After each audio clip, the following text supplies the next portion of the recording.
Hey there, y'all. I'm Bobby. This is Stephy Steph. We are Between Two Teeth. We're going to dig right in, and we know enough about improv to be totally dangerous. Do you agree with that? Absolutely lethal. And so we're early on in the improv adventure. We're at level 2. Kind of skipped level 1. Did we need level 1? I think I did need level 1. It's like saying, I'm going to skip first grade because I'm already second grader status. Yeah, and, I'm going to struggle, but it's taken me out of my comfort zone. A lot of what improv is being agreeable with whatever suggestions put out there. Are you agreeable? I'm actually not, and I don't listen well. I don't like to listen. I don't do it well. So improv, and you got to be in the moment and present. So it's a bunch of things that are terribly difficult for me. So a lot of this is just things that I need, so I'm looking forward to that adventure, and it's going to be helpful. Sorry to cut you off. Go ahead. Yeah. Are you really, though? Well, if you know you have to cut you off. You're much not like wrong. you have to cut me off. Let if me you're listen. trying This to, is my time. this is your time to listen. Okay. So go do that. Part of the reason I wanted to do improv is I wanted to explore controlling my emotions. And part of that has been, the law of unanticipated consequences. Ooh. Is that I've actually had a ton of fun. And the people that we've met. You're a great actress. The people that we've met, I usually am around athletes. And these people are. Now, go easy in case they watch. Maybe they're subscribers. These people have. They're wonderful. And? This is in the improv world. This is called negating your partner. What Bob is doing right now. See, there's value there. He's not letting me finish example. thoughts, Go. which is distracting and Go. debilitating. So our group, instead of being hyper focused on athletics, they're actually hyper focused on other things in life, and it creates a beautiful opportunity to try out new ideas and get crazy cool perspectives on life in general. And so I've had so much fun doing this. I would recommend taking an improv class. Whether you're going to stick with it or not is besides the point. It is just a whole lot of fun, and you get to work on projecting your voice and thinking on the spot, which is a lot more fun than it sounds. It's great for communication. It totally is. And if you want to get out of your comfort zone, there's not many things that take me out of my comfort zone. That is one of them. And I think that's part of the magic with improv is you're getting out of your comfort zone if you're not used to, say the first thing we did was object work. And so real quickly, you realize how, misconstrued concepts can be, or if you're trying to communicate with someone, if you're using your hands to describe an object, they might think you're making a pancake when you're making a Frisbee. And it really just highlights, thank you for pausing there, Bob. It really just highlights some of the nuances and challenges and opportunities with human interaction. And I think part of it is trying to figure out, especially how to play off a partner, how to set them up for success, to take their cues. How do you take cues well? Yeah, I take it really well. I was a little accusatory in my... Was that one of those negating things that you were talking about? We're going to see if we're going to... Not exactly. Are we going to survive this improv class? So we have like 7 or 8 sessions. I think we're going to definitely survive it. I think we are in store for a whole heck of a lot more fun as we go. And like I just said, the group is amazing, and I have learned something about myself and other people just by taking this course, just in the last 2 classes. Well, let's do this. I think you had some exercise planned for us. We're going to use a random word generator. We have no idea how this is going to play out.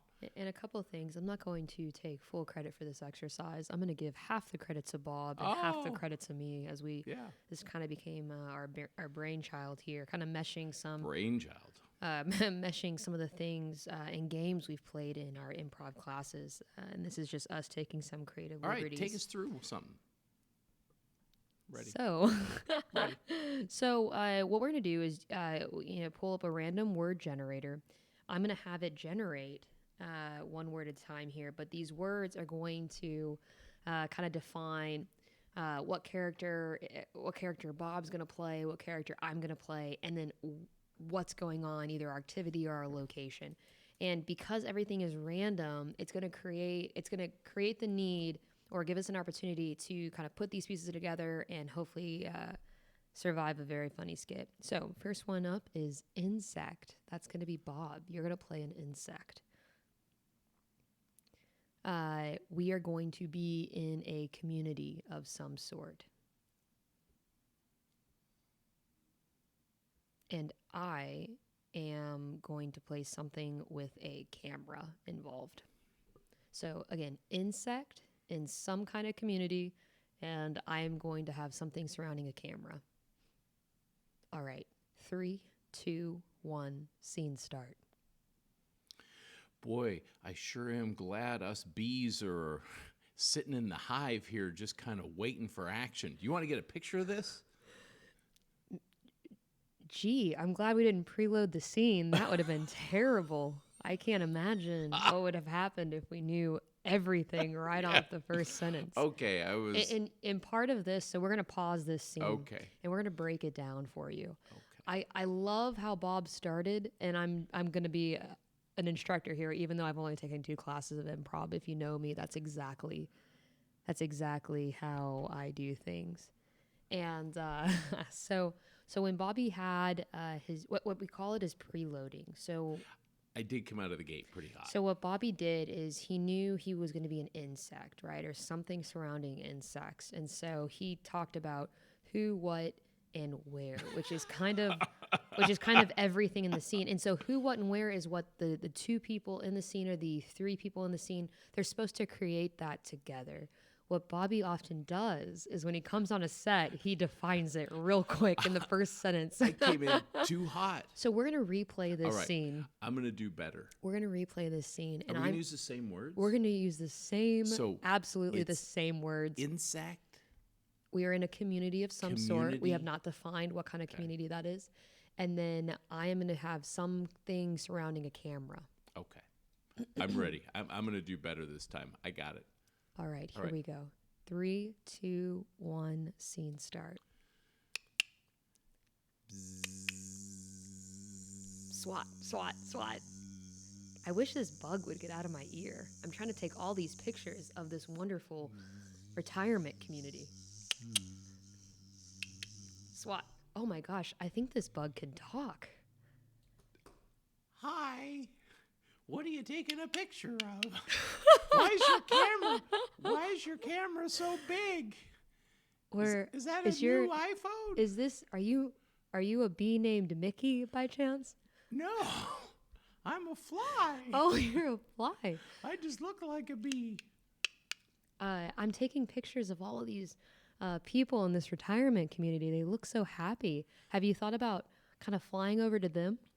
I do, but see that old man with that big long slapper in his hand? It's that long stick with a thing on it. He keeps whacking away at me with it.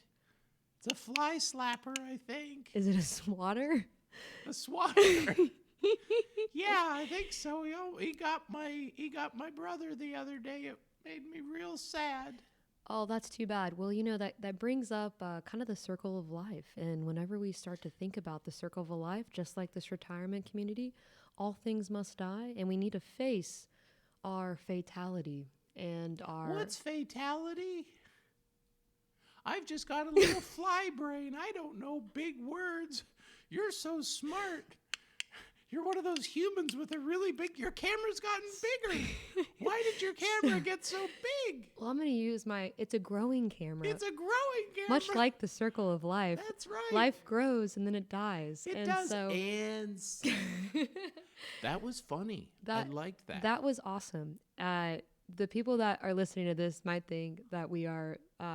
the most challenged people which in the we head, are. Which we are. Absolutely. But it's so much fun, and it brings, I don't know about you, Bobby, but it brings me back to just kind of making up scenes as a kiddo.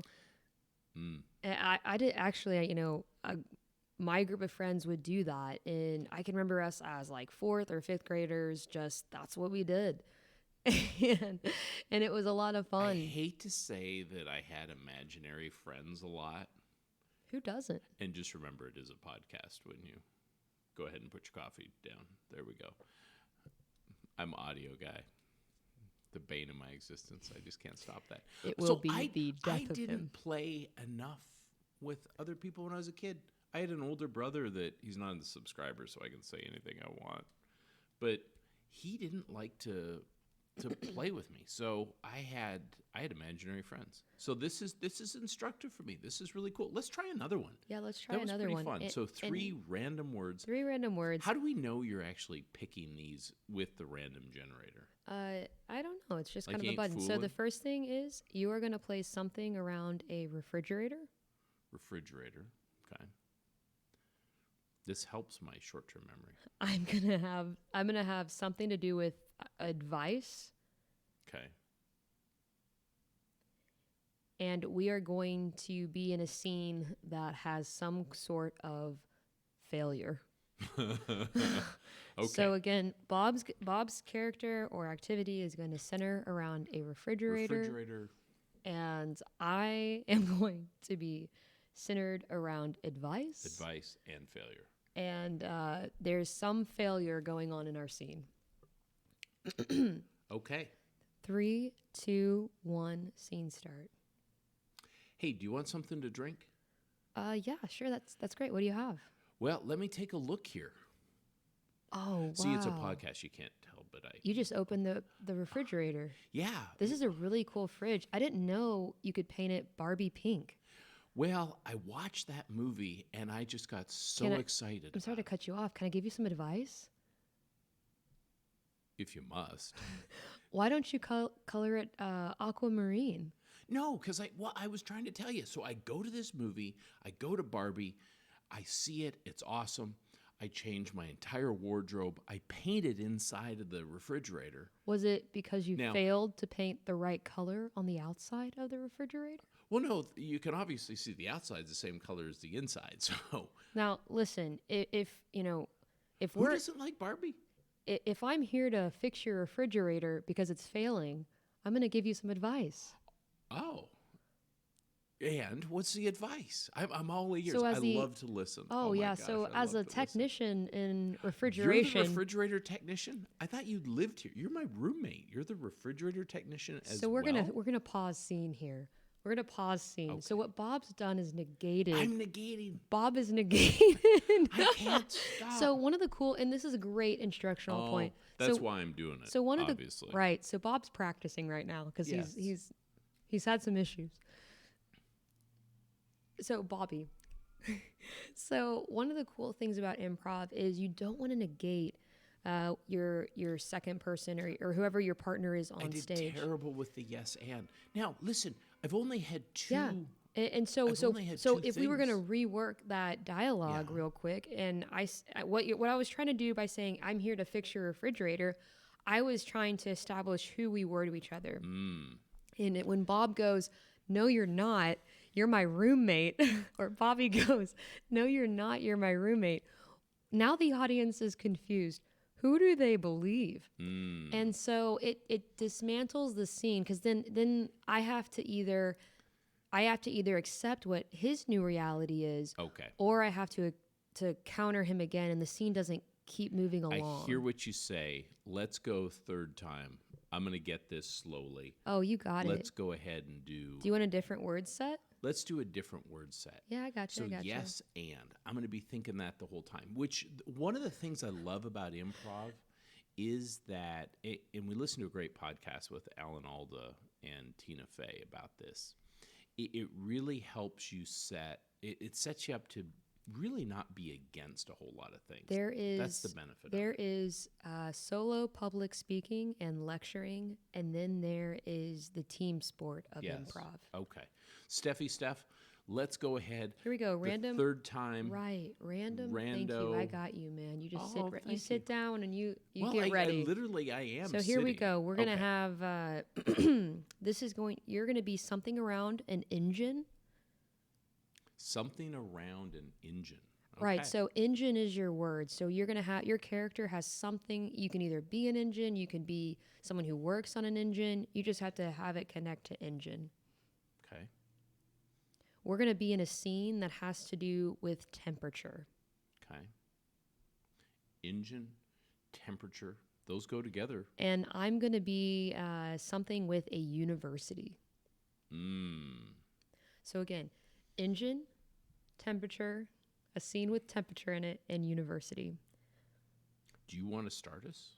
That's not part of the act. Oh, that's not part of the act either. 3, 2, 1, scene start. Man, it is hot here in Southern California. Oh. I love being on this USC campus, though. Man, I just wish I had a car that would work. Well, what seems to be the problem? Well, as my friend, are you qualified to kind of ask me that? Well, I'm a bit of an engine technician from back in the day. Oh, that's cool. Did your dad work on cars? He did. He worked on cars his whole life, and he taught me a whole lot of things. Let's go ahead, pop the hood. Let's take a look and see. And now I see a bunch of steam coming out of there. Yeah, Ooh, it's it pretty does feel steamy. hot. Yeah, I don't want to pop the hood because I'm worried it's going to hurt my fingers because it's so hot on the hood. What do you suggest? Well, boy, I got a pair of gloves in my pocket. I'm going to put on these gloves. You know, we've been friends quite a long time. I really appreciate you helping me out. You know what? That's what I do. Oh, man. I like to help others. I want to get this car going for you. I knew this senior year at USC was going to be the best with you at my side, man. Oh, man. Hey, it's good to surround yourself with good people. Yeah, do you know what's wrong with the engine, though? Not really. I never paid attention to my dad. Damn. But let's Maybe we take should a just look. go to a party Let's then. take a look. Oh, you know what? The battery's disconnected right here, which is weird that it's overheating with no power, but that appeared. Let me go ahead. I'm doing are you this. sure? Okay, yeah. I've got gloves on, so, I'm not yeah. gonna I didn't even see the hurt gloves. myself. Well, they're invisible Are those gloves. Michael Jackson gloves? Those are Michael Jackson It's so gloves. hot, bro. Why do you got those here? Sometimes you just gotta be ready for it. I never know. That's why I've got the Michael Jackson shoes too. I read somewhere that during hot temperatures times and during the summer at USC, there's a guy that walks around campus with Michael Jackson gloves. That's me. And strangles all of the cheerleaders. Yeah, that's unfortunate. You got me. You got me. And insane. Yeah, man, we went dark there. I forgot what the third word was. I knew it was engine and hot. Oh, university. University, USC, Okay. Southern California. So that was instructive for me You did because really great thank you. on rolling with all of those punches. Third time's a charm. And what it does is and what we're learning in improv is Which we've had 2 classes. The goal of the scene is not to make it funny. It'll either be funny or it won't. Don't try to make it funny. What you can do is play off of each other. Think of it as we're just trying to volley the ball back and forth over the net. And so part of why, Stephy Steph, that I wanted to do this early in the process, because once again, we didn't do the level 1. Hopefully none of our class is seeing this whilst we're still early in the class. But we're a couple classes in, and I'm trying to figure out how is this going to help us? How's this going to help our viewers if they look at it and say, what can I pull away from improv? And one of the things that I form as an analogy to improv is swimming. In swimming, it's a full body workout. You got to use your head, you got to use your arms, and you got to use your legs. And there's technique to all of it. And when I say head, you got to think through it, but your breathing is really what I meant to say. And so with improv, it's the same thing. So in swimming, when I was hurt in high school, they had me on the swim team. So I would have to learn to pull, which means that Did you shave your legs? Which means that you have to hold a device in between your legs, and then you literally just move your arms. Oh, yeah. So you're just working on your arms. And then there's also things where you hold a paddle and you just kick, and that's just working on your legs. And then there are drills that you hold your breath the entire length, and you're working on your breath. So in the same way with improv, when we are in classes, they will have us do object work where we can't talk. And that's instructional, That's instructive. really instructive.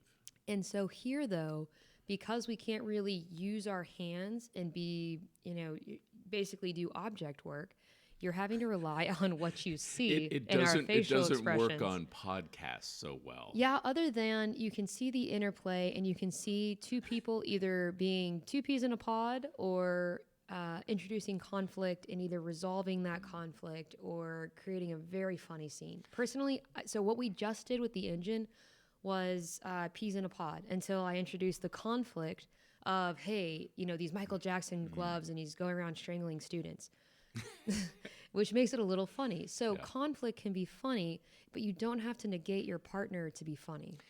And one of the things that I really enjoy,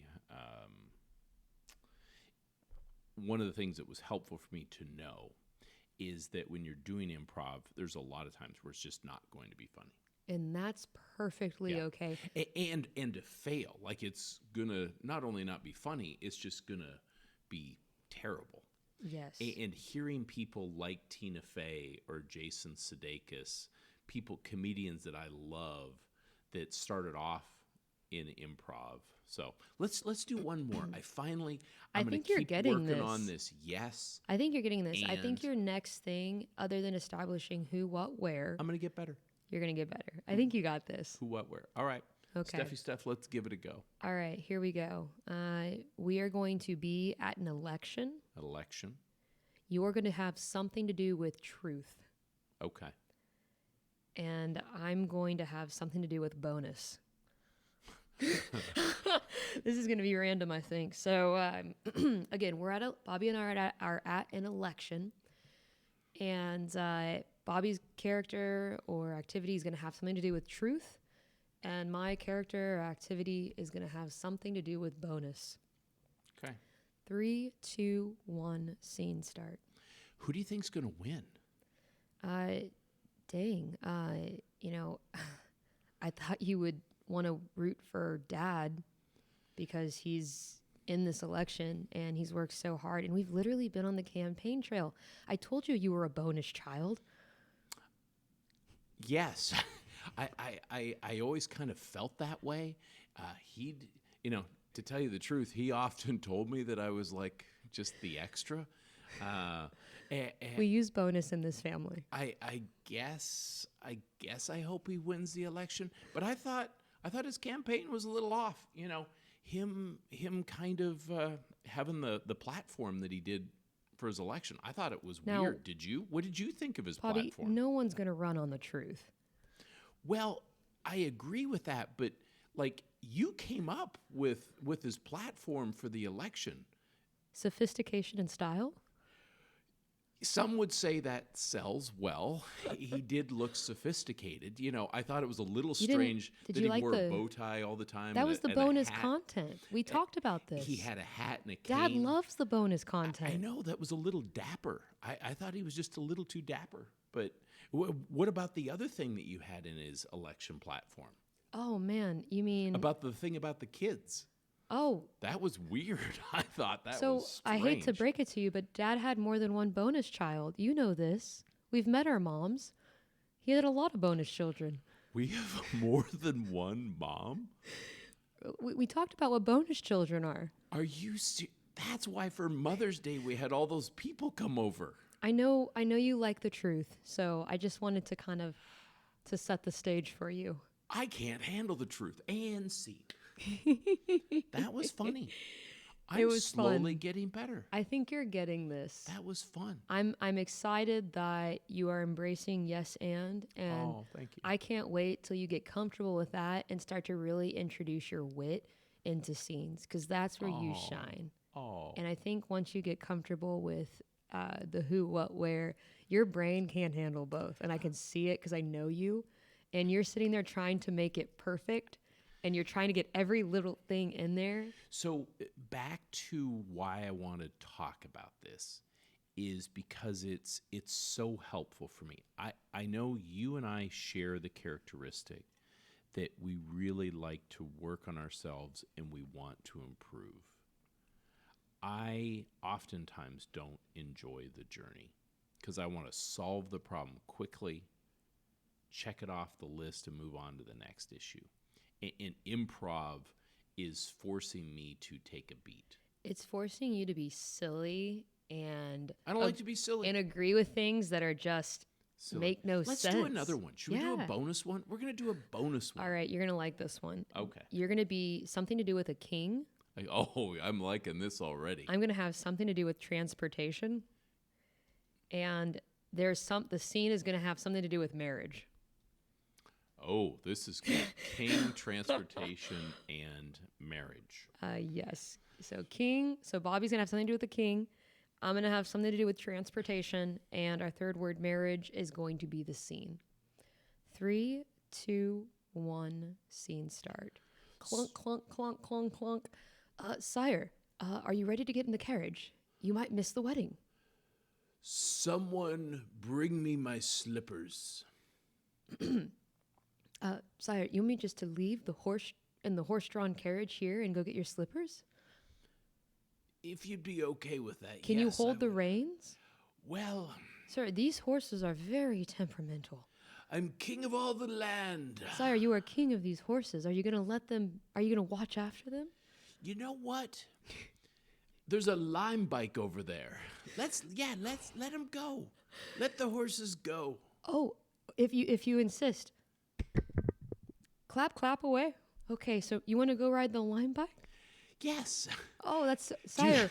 In your infinite wisdom, how I have never seen technology like this. It's the 1530s, yes, but do you have Do the you need Lime app? Do you need slippers to get the Lime bike?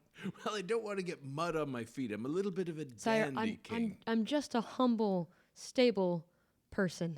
And You're a I stable just boy. and You're a stable and my boy. horses, my livelihood, you just Well, had me release. I did just send Now, them off yonder. but in an effort to get the wedding, I don't know about the Lime bike, but get in this carriage. I'll push you. Oh, that's lovely. Thank you. Okay, let me trollop on over here. Oh, these. I wish I had Sir, my you've slippers. gained weight. Well, I'm kind of. I don't know if I'll be able to push you the whole way, but you know what? It's no. all the pheasant and the beer. You try eating pheasant and beer all the time. You know, I gain understand weight. Yes. you wanted to gain weight because your bride is also, Well, she's not a hefty. small woman. She's. and you wanted to match. I get it. So we're gonna go to the wedding. Oh, I Here thought we you go. meant- I'm gonna push you. I thought you meant an actual match, like I'm gonna like a push you. cigar match or something. I'm gonna be like pushing. That. Okay, I'm in. Okay, Push. we're pushing here. We Push. just arrived to the wedding. Here you go. Well, that didn't take long at all. By George. You know, I'm faster than I appear here. Oh, you know, you're a strong, stable boy. I will give you that. Sire, unfortunately, I have Yes. some terrible news for you. Oh, Your bride has run away. And Well- she ran away in your slippers. one. I've seen her run. You And sure- insane. That's funny. That's funny. Well, so our push for you guys is consider improv, but maybe more than that, consider making life. Do something silly. Do something that's fun. Do something that's different. I said this before. I'm not really scared of many things. I was scared going into that first improv class. I guess And I was you weren't. You were excited. You I were was like, excited. Bring it on. I just think like I don't know, like growing up where I grew up, theater wasn't something that was cultured and nurtured. It was kind of frowned upon. It was shall we say. it was a little bit, and it's you know, Not me. yeah, it's not I'm not saying it's right or wrong or whatever, but it was sports were a little bit more celebrated. Yeah. And so as a kid, I just wanted to do what fit in and what people like. So I did a lot of sports, and man, this has been so much fun because I get to hang out with the theater kids right now, and it's so freaking awesome. It's cool, and what I like about it, I have been served well in my life when I surround myself with people that are different than I am. It's comfortable being around people that are the same as you, but it's really hard to grow when that happens.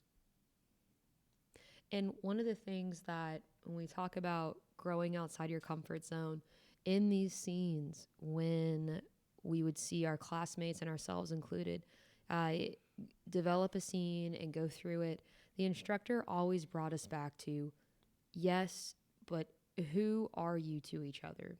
Because that's the most interesting thing on the scene. The is emotional who are you? connection. Don't make it about the wedding. Right. So as a instance. horse-drawn carriage person, what could have been, I could have been like, oh, I'm your, illegitimate love child, or dad, I'm so happy you're here. Things like that, where you quickly establish who you are to each other in that scene.